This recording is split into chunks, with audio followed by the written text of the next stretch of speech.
Hey everyone. Today we're diving into something I think we've all felt at one point or another, loneliness. We've got your notes and they're packed with fascinating research and personal stories all about loneliness. We're going to try to figure out not just what it feels like, but also really get where it comes from and maybe even why we should actually listen to it. Yeah, loneliness gets a bad rap, For sure. but it could actually be like a vital signal from way back, like evolutionarily telling us that something's off in our lives. Huh. It's like a smoke detector. Okay. Annoying for sure, but if you ignore it, well, Yeah, could be bad. So it's Yeah. not just a feeling, it's like an alarm bell from way back. exactly. I like that. But before we get too far, I think it's good to be sure we're all on the same page. The notes you sent talk about being alone versus feeling lonely. Like you can have one without the other, right? Oh, absolutely. Like you might love a quiet night, reading or going for a hike by yourself. Yeah. That's being alone, and it can be great.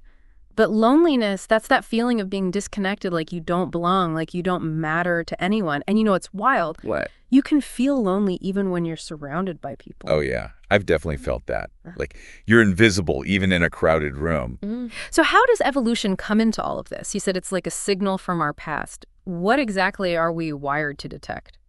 Well, think about it.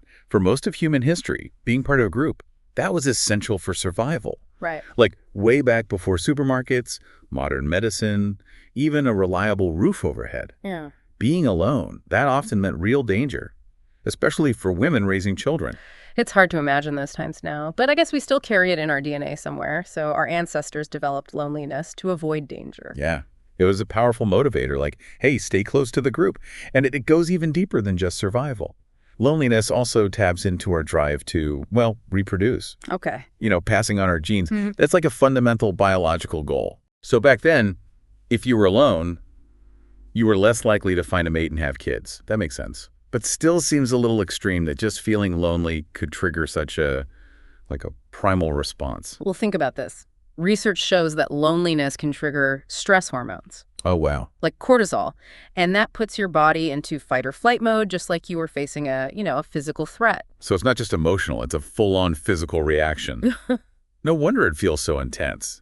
But if loneliness is meant to protect us, why does it sometimes lead us to make bad decisions, like you were saying before? Well, that's the thing. These powerful emotions, they were helpful way back when, but they don't always serve us well in the modern world. If you're running from a predator, you don't exactly have time to, carefully weigh your options. You just react. Right, you just got to get to safety.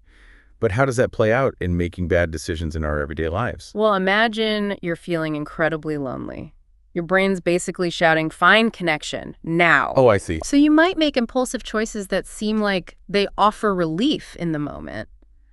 But in the long run, Not so much. not so much. Yeah, it's like grabbing a leaky life raft. Oh, You might stay afloat for a bit, but but eventually. you're back in the water, probably worse off than before. So you're saying trying to escape loneliness, we could actually make things worse. Yeah, exactly.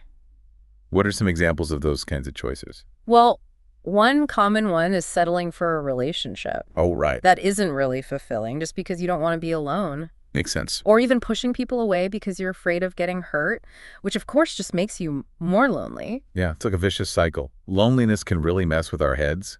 Like we can't think straight when we're feeling it that strongly. Exactly. But here's the good news. Just because we're wired to experience loneliness doesn't mean we can't do anything about it. Oh, okay, good. By understanding where these feelings come from, we can start to gain some control over how we respond.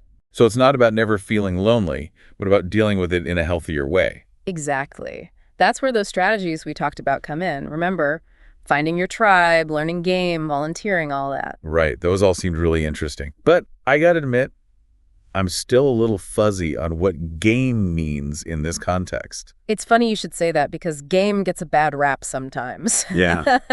But really, at least how it's talked about in these notes, it's about developing social intelligence and confidence, Gotcha. understanding social dynamics, learning to connect with people authentically. So it's not about manipulating people. No, not at all. It's more about presenting yourself in a way that feels genuine and confident.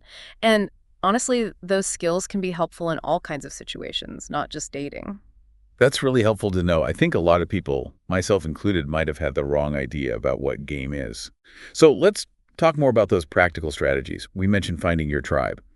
How would someone actually do that? Well, the most important thing is to figure out your own interests and passions. Like, what are you really excited about? Yeah. What makes you happy?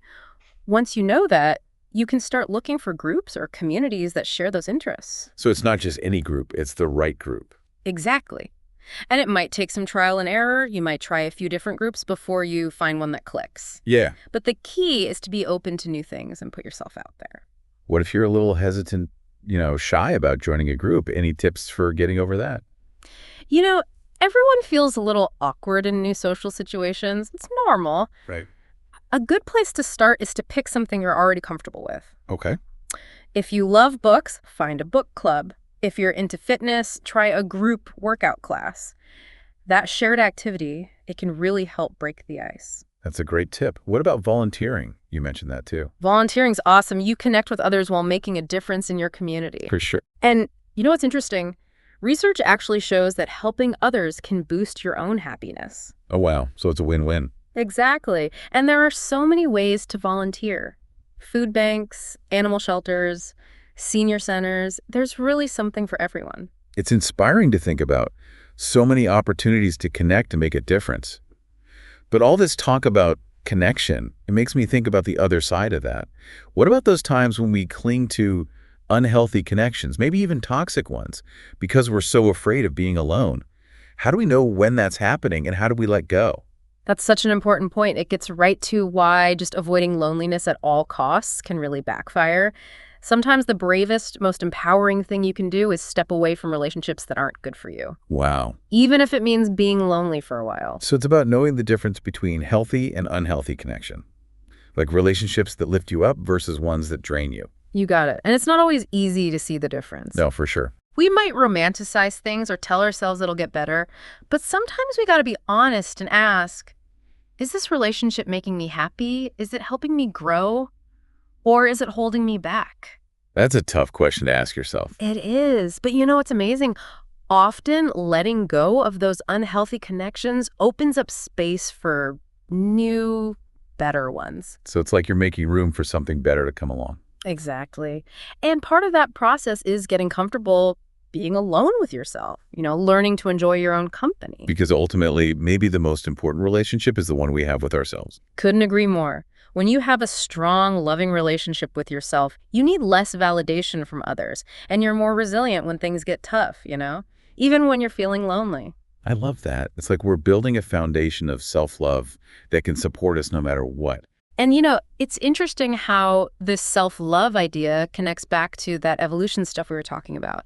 In a way, learning to be comfortable in your own skin, finding contentment and meaning on your own, that might be the ultimate self-preservation. Wow, I never thought of it that way. Yeah. It's like we're taking that survival instinct and using it for our emotional well-being. Exactly. We're evolving how we think about what it means to truly thrive. We've covered a lot of ground, haven't we? We have. From, the ancient roots of loneliness to practical ways to build connections.